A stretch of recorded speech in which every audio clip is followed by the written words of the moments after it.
আগামী এক মাসের মধ্যে আসছে প্রাইমারি স্কুলের প্রশাসনিক কার্যক্রম পরিচালনার নতুন নীতিমালা, বললেন প্রাথমিক এবং গণশিক্ষা প্রতিমন্ত্রী ববি হাজ্জাজ। বরিশাল শিল্পকলা একাডেমির হলরুমে এক প্রশিক্ষণ কর্মশালা উদ্বোধনীতে একথা জানান তিনি।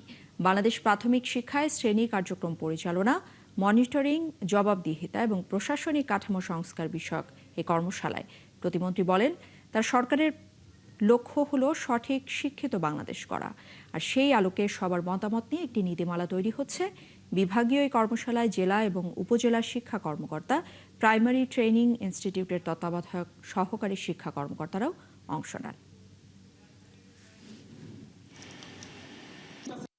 মাসখানেকের ভেতরে আমরা নতুন নীতিমালা প্রণয়ন করব, যেটার আলোকে আমাদের সকল অ্যাডমিনিস্ট্রেটিভ স্টাফ, অ্যাডমিনিস্ট্রেটিভ অফিসার যারা আছেন তারা তাদের কার্যক্রম পালন করবেন এবং সেই আলোকে আমাদের প্রাথমিক শিক্ষা পরিবার এবং সরকারি প্রাথমিক স্কুল, বিদ্যালয় সবগুলো পরিচালিত হবে।